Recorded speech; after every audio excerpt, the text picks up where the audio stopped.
Hoy, kanong sige mga ka-distract sa imong cellphone. Magagunit na iyang cellphone, mudagan na yung isa ka oras or duha ka oras. Hurot na imong oras.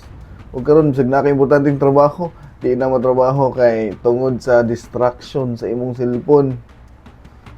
Kabalo kay nga anak pug ko. Grabe ko ka. Kung ma-distract ka, labaw pa kung ma-distract, tinood lang. Pero kabalo ka, aware ko nga aware nga ma-distract. Tinood lang dili day ko aware. Pero kabalo ko nga distraction to siya. Pero padayon gyapon akong gibuhat, no? So na magdaotan gitong trabaho ba. Nganong ing ana man nga ma-distract madayon ta. So may nungdan ana. Tungod ba kay naay drama na sa Facebook nga ug makita ta sa drama di na ta maundang. Humanon na gid nato nya makat ra ba? Problema kayo. Problema kay nang makat. Ya, mo lagi mo na yung mga butang nga maka-distract sa to no? Sa dito sa cellphone. Ang ato lang ana kana na pong dili pod makadaot sa to Kung ma-distract mo galit na malawat ra nato na pero kana pong dili na pod makadaot sa tong kinabuhi. Kung sobra na ang distraction, dili na pod siya maayo, no? Dili na pod siya maayo. Dapat aware ta na atas nung huna nga bisan pa magma-distract ta pero maka-recover ra gyapon ta, no? So naa po mga pamaagi pod nga dili madayon ang distraction sa to Pwede man pod nga kuan. Kung ibili na ng cellphone para wag gid gunitan. So sure ko nga makatrabaho gid sa trabaho kay di man kita gunit og cellphone, no? Then or usahay ba ka ibilin butang nimo sa bag pero makuha ra gyapon nimo na. Ilaayon mo na yung ka na ipanahon ngay nga na. So samot tawa kay gibuhat, no? So, siyempre, gunit, gitita ng cellphone kay nindot kay ilang gud na. Atong nauna ba, maganahan kay sa nahitabo atong nakita, no? Pero mo lagi akong gingon ninyo, ang problema na gid ana, kung makadaot na sa atong productivity, dira na ang problema. Kung kana nagdala ng problema sa imuhang kanang productivity sa imong dapat utang buhaton ba pero di lang mabuhat, no? Para sa success imong kinabuhi. Gusto ka mahimong kuan, punta lang gusto ka mahimong dato niya. Tungod sa sige naglantog cellphone, di na ka magitag pamaagi nga unsa pagkadato mga kwarta. Pero kabalo ka amigo, ayaw patunto anang distraction.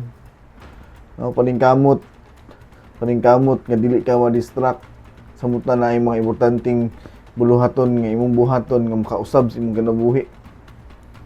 So, bisan ako dawat nako nga mo-distract ko. Pero mo lagi gyapon ning kamot ta nga dili na siya mapermente.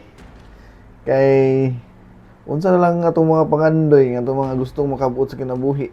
Kung kada adlaw ta mo-distract ingana mo hurot og isa ka oras, duha ka oras, tulo ka oras sa atong kinabuhi which is katuon ta magamit unta nato sa success atong kinabuhi, success atong negosyo, success sa atong trabaho, pero tungod ato wala. Totyo ang atong isa ka adlaw.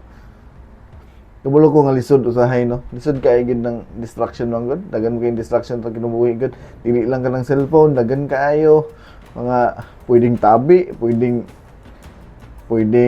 bisan unsa nga imbis naunta kay importante nga buhaton sa imong adlaw tungod sa distraction, wala na. Kabalo ko nga kada adlaw ma-distract kita.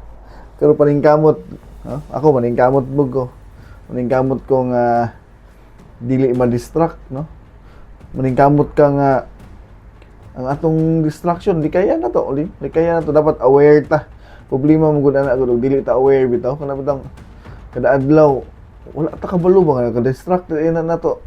So dapat aware ta nga kana dayong cellphone dako na gig pila ka oras di makuha sa to or unsa pang ubang distraction ana sa kinabuhi nimo dili lang cellphone. So dapat aware, no? Aware ta padayon nagyapon ta. padayon nagyapon ta pero dapat naa sa nung nauna nga dili na maayo kay napatay chance nga mausab ana. Ang problema wala sigud sa tong nauna nga magpa-distract na lang kita sa tunang oras, no? So mo ra gyapon padayon na gyud gyapon ta. Padayon ta nga dili naa sa atong nauna maningkamot ta nga dili ma-distract sa mga dili importante nga butang nga dili unta makatabong sa tuwa. Busa ugma sa man. Ha, gusto ka way cellphone nay? Ha? Ako nagplano makaugma nga ibilin ka na kong cellphone sa balay, no? No? Kay basig sa trabaho dagkan ikaw mahuman sa trabaho ni malipay kay ko ani. No? Kay usay naamon tay mga pending usahay ba niya. Kaya dakong kalipay mo gayo kung mahuman ta sa tong trabaho. Dako kay nga kalipay ay. So, since nag-aim man ta nga success atong ginabuhi, kana unta atong kabuoton. Ako aware ko nga dili ko ana ka productive pero isa ang distraction nakadaot sa tuwa. Moto ay kabala ka bay kay padayon nagyapon ta sa pagpaningkamot. Padayon nagyapon ta bisan pa mag-unsa ta ka distracted basta ibutang lang sa tunahuna nga makadaot ang butanga ug napay chance nga mausab pa ta, no? Padayon lang.